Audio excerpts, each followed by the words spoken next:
bringing you key insights, tips, and advice from the brightest minds in the Canadian franchise industry. This is the Franchise Canada Chats podcast.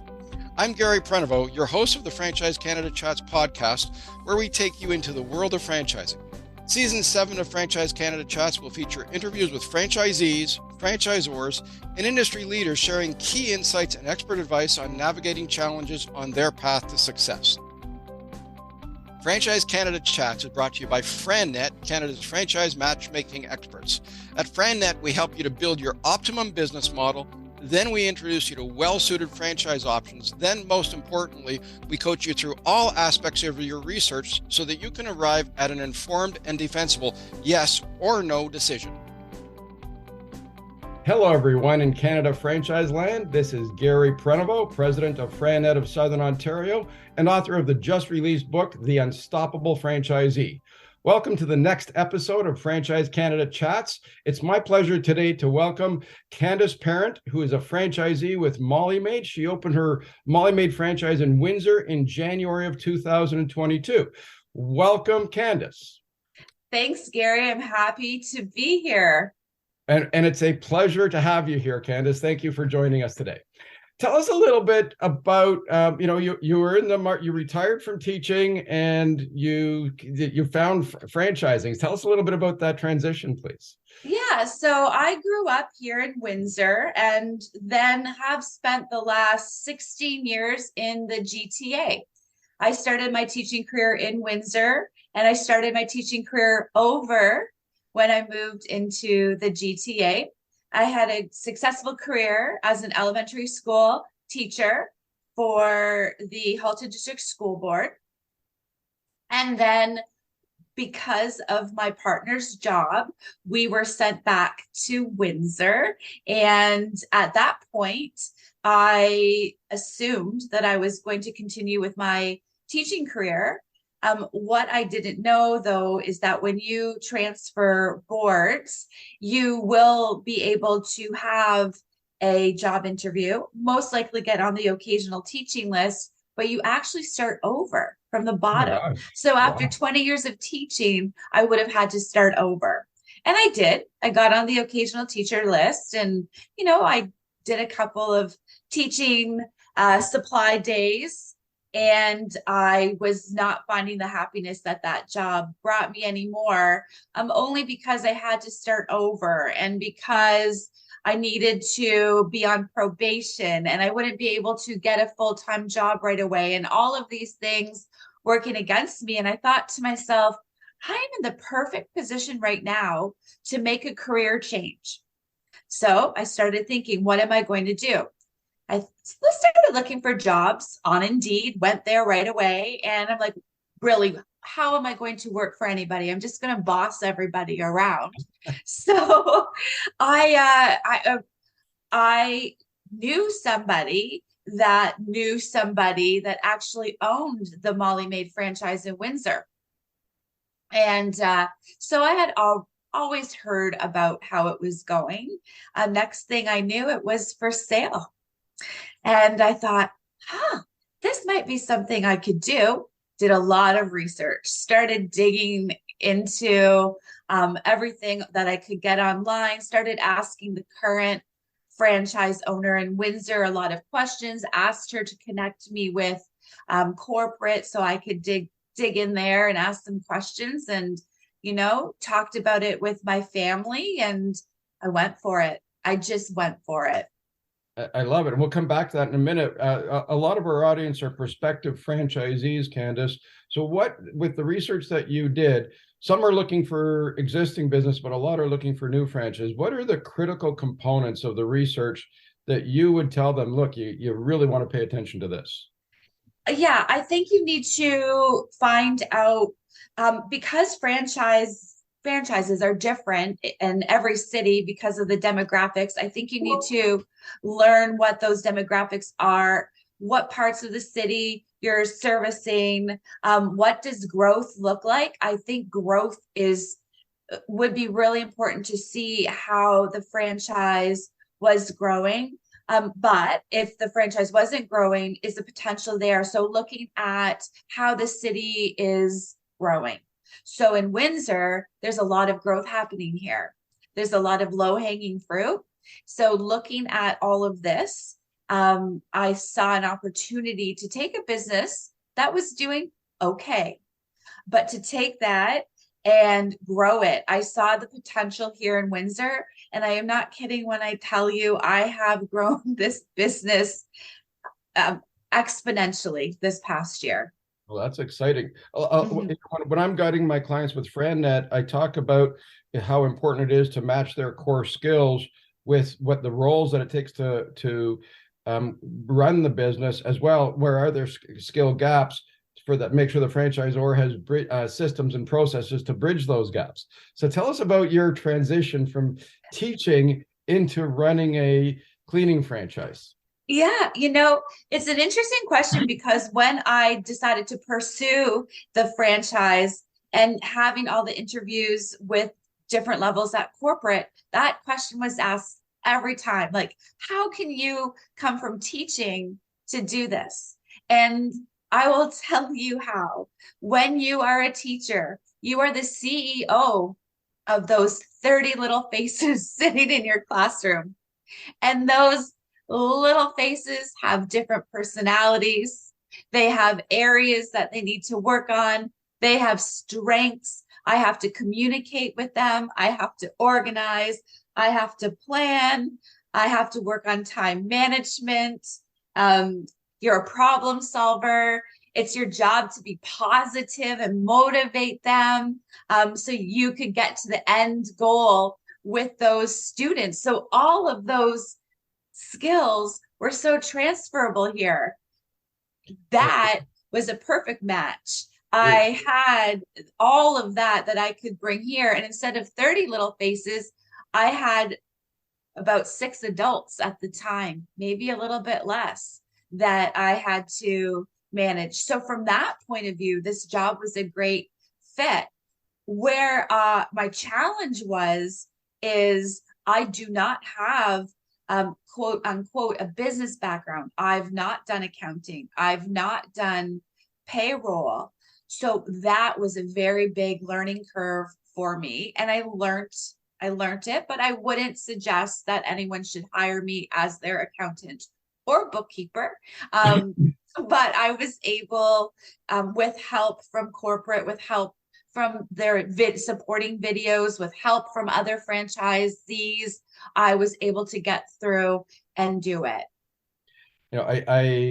We've worked with a lot of people over 20 years, and very few comparatively have that accounting or those really strong. They love the administrivia side of things.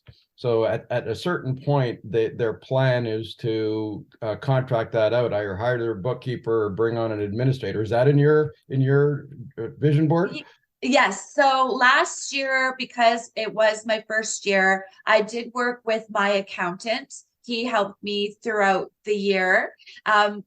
We were thinking of handing it over or me to learn QuickBooks, but halfway through, we decided that that's probably not something that I really do need to focus on. I want to focus on growing the business. So we finished up the year. I recently acquired a bookkeeper. So I'm really excited about that because now I understand more, I know more, and I have that growth to be able to do these things.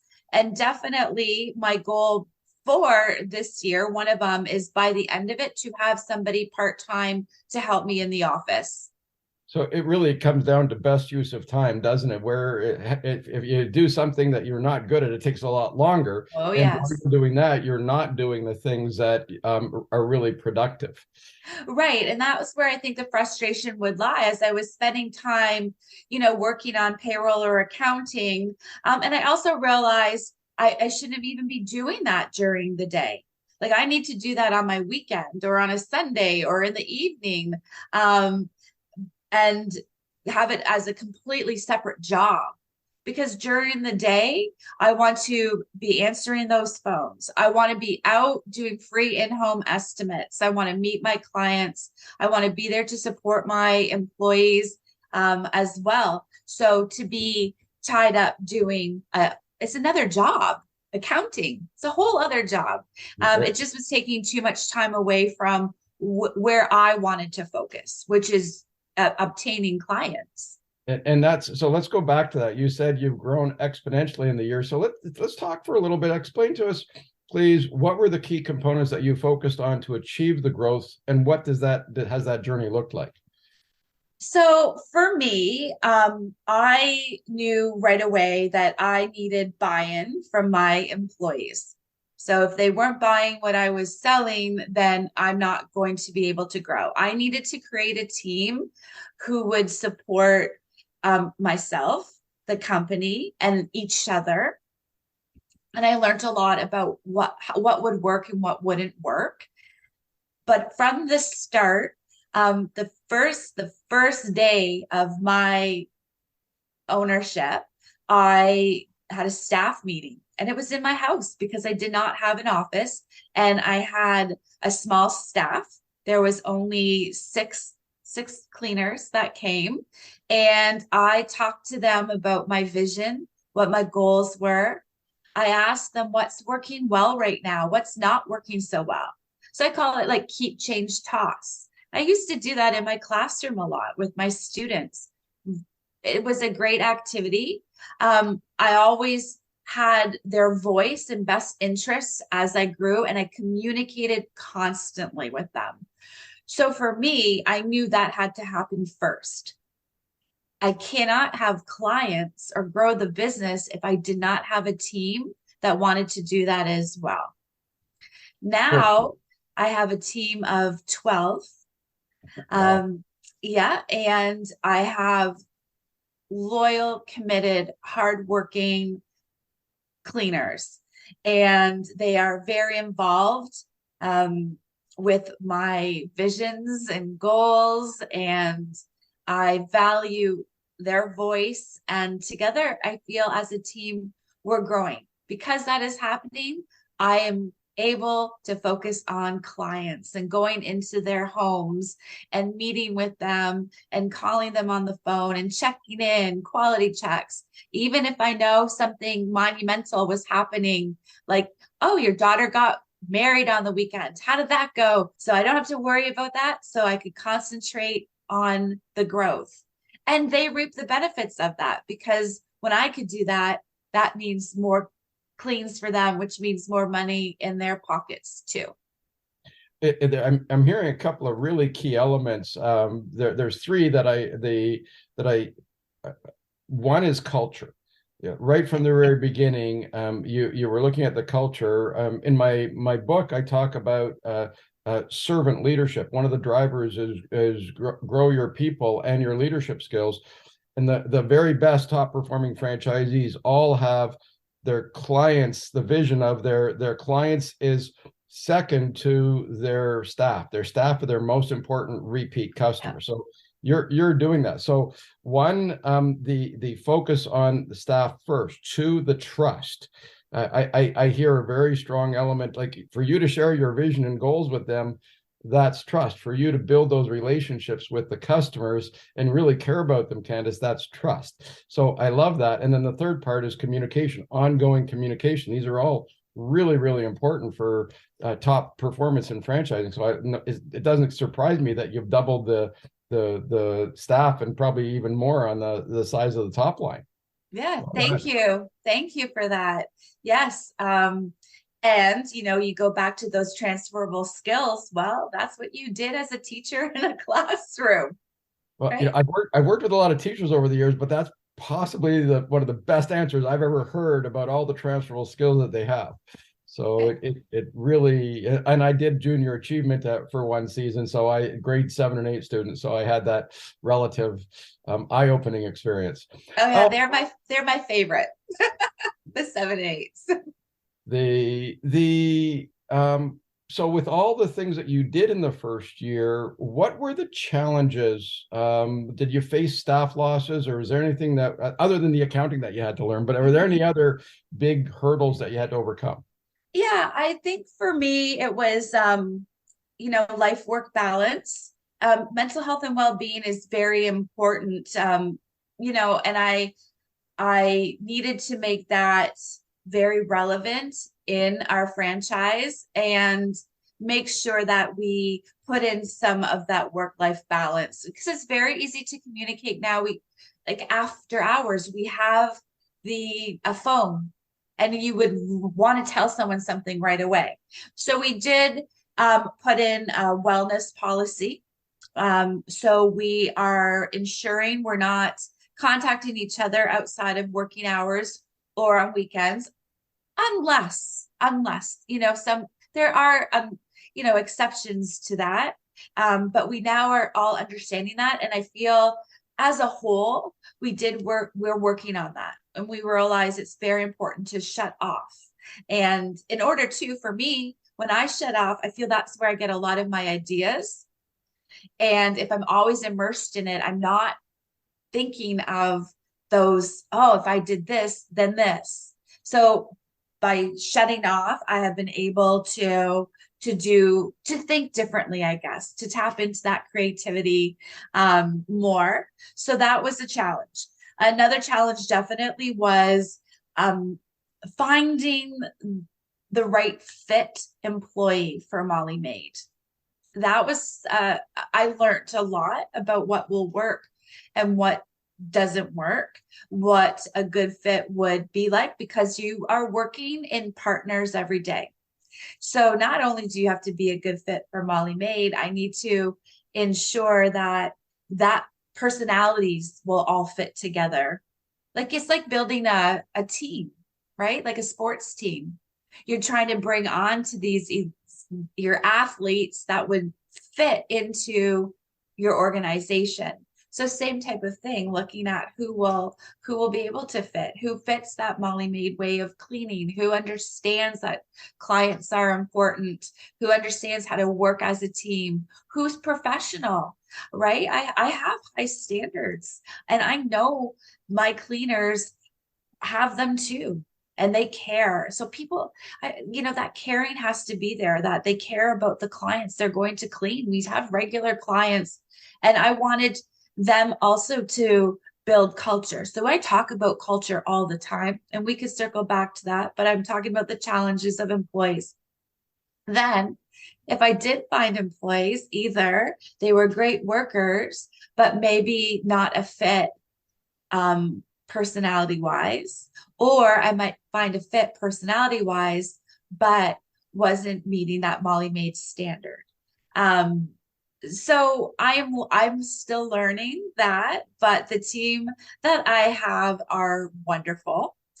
And as far as the third challenge, I want to say for me, it was like startup challenges. Everything was done through my home, but that wasn't working for my employees because I don't live right in the city. So it was very inconvenient. It meant that they had to work longer than was necessary.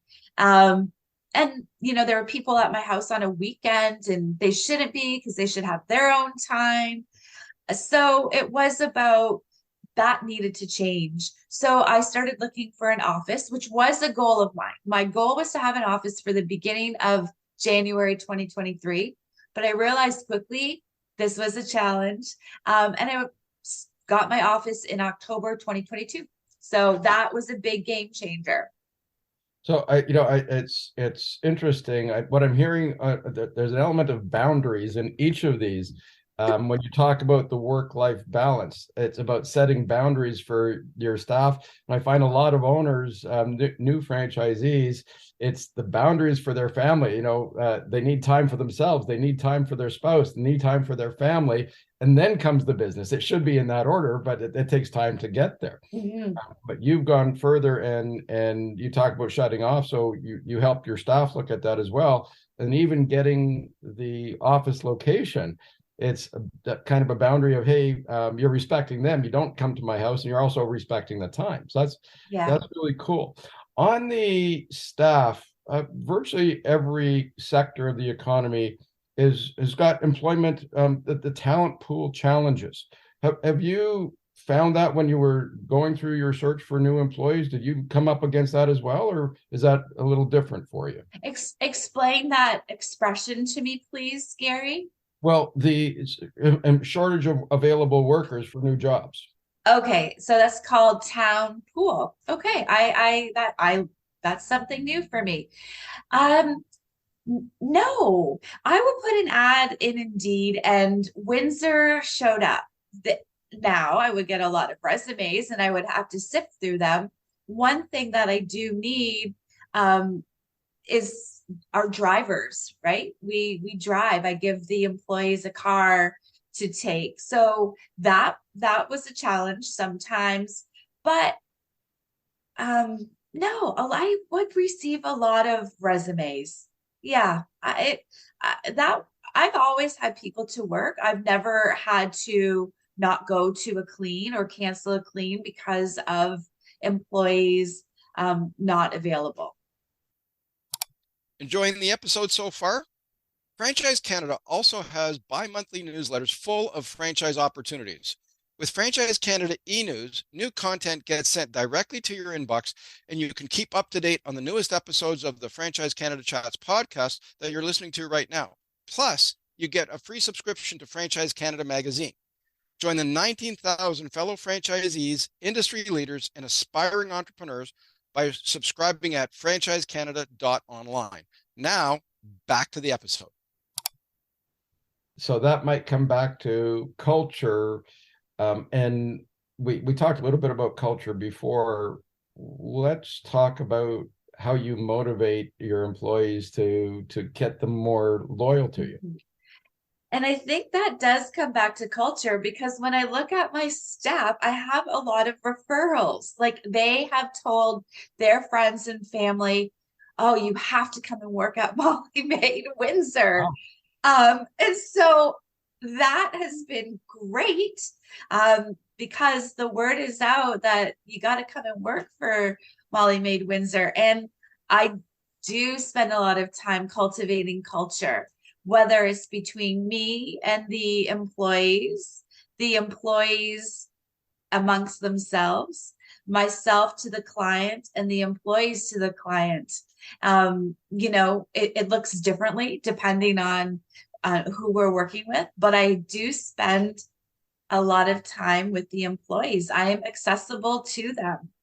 I really am. And if they need me for whatever reason, something that's not even professional, like more personal reason, you can reach out to me. I'm going to be here for you. I also feel I'm vulnerable with them, so I don't keep secrets. I'm very transparent, and I think because of my vulnerability and being able to relate to some of their stories and give them some of my stories, I think that builds trust and that culture as well. I make sure we're communicating regularly. I don't get to see them every day because they don't need to report to the office at the beginning or end of a shift, but I set up a WhatsApp my first week of owning this franchise, and some were like, I don't know how to use it. I'm like, well, we're all going to know how to use it. And it's been great because not only can I give messaging there, we have some fun too. We post some fun things. We also put shout outs when someone's done great. So they'll shout out each other, or I'll shout them out. When I'm doing quality checks and clients are saying positive things about their work, I make sure they know about it. I make sure I'm putting them up.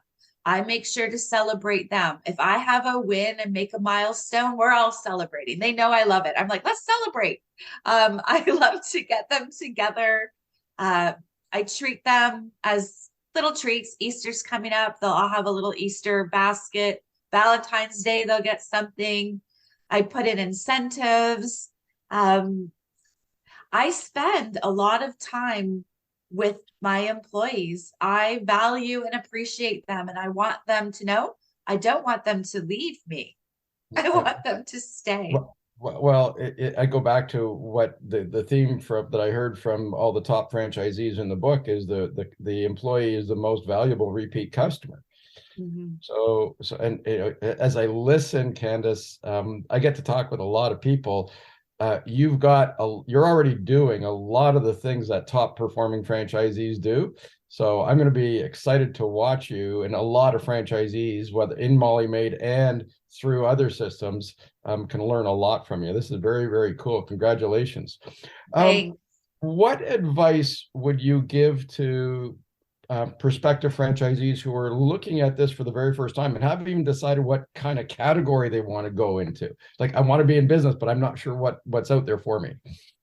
Yeah, I mean, I think it's important to understand what the commitment is. So the one thing, I know I'm new, but there are other newer franchisees that I have spoken to. They've reached out to me. And the one thing that they were both surprised about was actually how busy they are, how much work it is.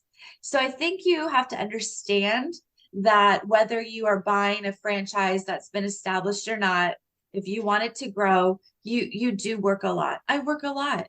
The great thing though about it is I can work whenever I want to. So, if I feel like working at 10 o'clock at night, I can, and I have, and I will. So I think that's one thing that all franchisees need to understand. It is a big commitment, and you do have to work hard, and it's never ending. Like, how could it should be ending. The work-life balance is important, and that needs to be in what I'm saying. But I think that needs to be understood. I also think a lot of research needs to be done to see what the demographic is, which I have mentioned already. What is it looking like in the area that you're purchasing the franchise in? Has there been growth? Is it stagnant? Find out the reasons why. Ask those questions. Speak to the current franchise owner if you can, and make sure you're prepared with a list of questions that you have already researched to ask the franchisee. You have to be so prepared before you're just making this decision. And then at the end of it, it is a leap of faith. If you've not done it before and you're leaving one career to start another career, and my words at the beginning to the staff was, I have no idea what I am doing. But we kept growing and growing, and corporate was like, what are you doing down in Windsor? I'm like, I don't know. I'm just working. I'm just working. I've never done this before, but I'm just working. And I feel you have to be positive. There's a lot of negativity I see. And it's easy to be negative. It is, but it's a choice, isn't it? Yeah, but it's way better to be positive and approach everything. If your staff will be negative, no, you counter that with a positive. It drives them crazy, but they love it at the same time. Putting that smile on your face when you don't feel like it, it's contagious. That energy, your staff will pick up on it. Well, So there's no shortage of energy that you just exude, positivity and excitement. One of the things, so that when we coach clients, that they start looking at categories of franchises before they've taken a deep look at themselves. And right at the very beginning, when we asked, the transferable skills, our counsel to clients is look at yourself. What are your skill strengths? What are your skill gaps? And what are the goals? What is that you want to achieve through business ownership that you've not been able to achieve through a career? That's where you start, and then go looking and see what starts to align. So there's a lot of different elements there. What's next for you in your business? What does 2024 look like? Well, I want to continue to grow. So in order to do that, I do have fifth car. So I have 4 routes right now. I want to get that 5th one full time. So my goal by the end of this year is to have a 5th route full time. My other goal is to have a part-time office assistant by the end of this year as well. So, and then to hit my milestones that corporate have for us. So I have those milestones that I want to be able to hit again this year. So at the beginning of 2024, we have 5 full-time routes. I have an office assistant who can help me on those phones so I could be out doing those in-home estimates. And when that happens, that means I need to buy another car. So I've got my 6th route going, and then my 7th route. So that is the goal for Molly Maid Windsor. That is very cool that you have that level of clarity, and you're only in business a little bit more than a year. This is just very, very, I'm really enjoying this discussion. My favorite question as we wind down, what would you ask you that I haven't asked you today?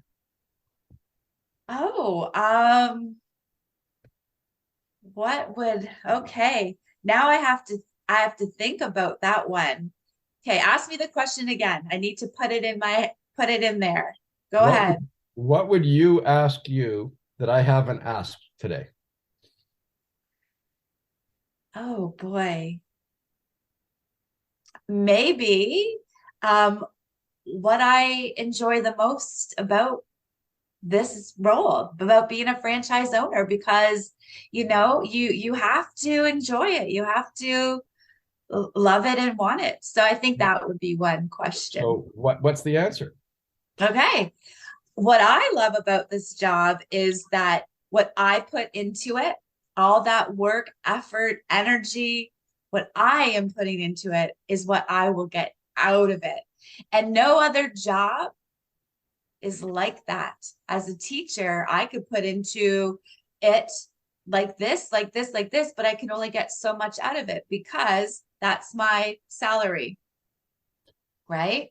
Here, I put into it and work hard, and I am making this growth. I am doing it, and I am able to do that and build this and create something here to say, like, I'm doing this. I did this. Now, that sounds selfish, and I don't mean an I have this whole team that I've talked about that I cannot do it without them, and they are integral. And I always say to them, if you have to leave or retire for whatever reason, I'm going to know you forever. These are good people. And together, we're doing this. But that question, what I love about it is that I am creating my future. That's what I love about it. It's where in corporate jobs or public sector jobs, doesn't matter how much effort you put in, the result is always the same. Whereas with a business, the more effort you put in, the results are directly commensurate with that effort, are far more connected, aren't they? Yes. And it's that feeling that I get that I never got with teaching, which I loved, and I had a great career there. But the feeling when I do my weekly, cash out, and I'm like, yes, I did it, and making the next goal and going for it. And that is exciting. And that freedom and flexibility that this franchise owner brings with it. When you're owning a business, you do have that freedom and flexibility that, for me as a teacher, Gary, I never had. I couldn't have a vacation if it wasn't in the summer. I couldn't go see my kid do something because I had to be in that building, right? So I've enjoyed that a lot too. I'm not going to lie. So I would say those are the two things that I am really enjoying the most about being a franchise owner. You go talk to, you shared earlier on about how much work there is. There's always going to be more work than there is time as an entrepreneur, but you get to choose exactly what you're saying. You get to choose when to do that time or that work, or hire somebody to do it. And that comes back to the quality, that work-life balance, that some of the most important things our clients tell us that they're wanting to get more alignment with. Thank you very, very much for joining us today, Candice. It's an awesome discussion. I anticipate that you are going to be one of Molly Maid's top franchisees very, very quickly. Congratulations, and thank you for joining us today. Thanks, Gary. It was great to be here. You have yourself a great week. Thank you. You too. Thanks. Thank you, everybody, for joining us today and listening in. That's a wrap for this session of Franchise Canada Chats. Have a great week. Thanks for listening to Franchise Canada Chats. Catch up on every episode of Franchise Canada Chats on SoundCloud, Spotify, Stitcher, or wherever you get your audio media. For more franchising resources, including how-to articles, expert advice, franchise success stories, and franchise opportunities, visit franchisecanada.online. Don't forget to subscribe to Franchise Canada e-News while you're there. You can also learn more about franchising at cfa.ca and connect with specific franchise opportunities at lookforafranchise.ca.